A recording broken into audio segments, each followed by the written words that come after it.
Bonjour, aujourd'hui je vais vous présenter un tableau qui s'appelle Upéry. Alors Upéry, c'est une grande chasse ou une chasse fantastique. On en trouve dans toutes les régions. Upéry est propre à la région alsacienne, comme je suis d'Alsace.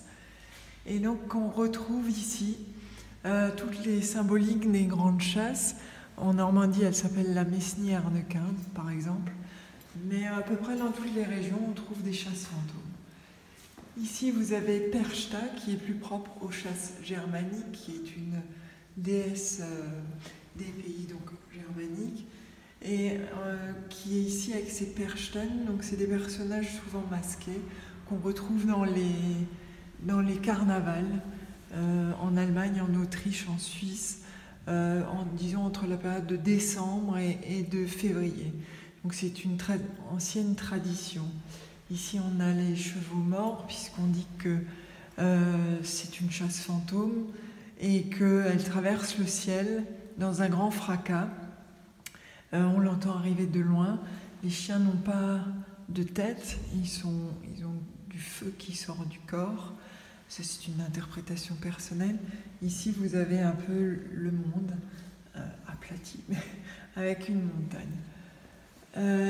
La chasse alsacienne est normalement menée uniquement par Perchta, mais j'ai rajouté Ern le chasseur, qui est plus propre aux chasses des autres régions françaises.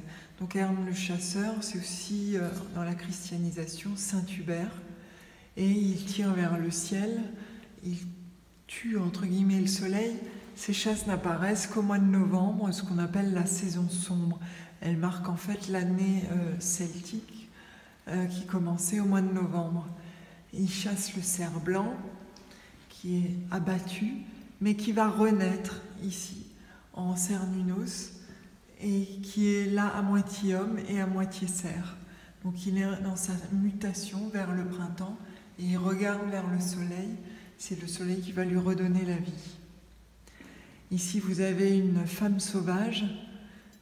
Les hommes sauvages et les femmes sauvages sont les origines aussi des carnavals, puisqu'en mettant le masque, on retrouve la sauvagerie qui dort en nous et on essaye de s'en libérer. Ici, comme d'habitude, vous avez les racines, d'où repousse la terre, et ici, même les petits personnages portent des déguisements, soit de petits dragons, soit de... Ici, vous avez un escargot, et c'est inspiré du bestiaire médiéval.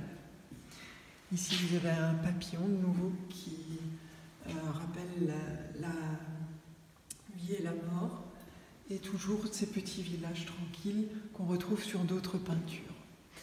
Voilà, merci beaucoup de m'avoir suivi pour cette petite présentation de Upéry. J'espère que vous ne rencontrerez pas, ou peut-être que vous rencontrerez une grande chasse dans votre région.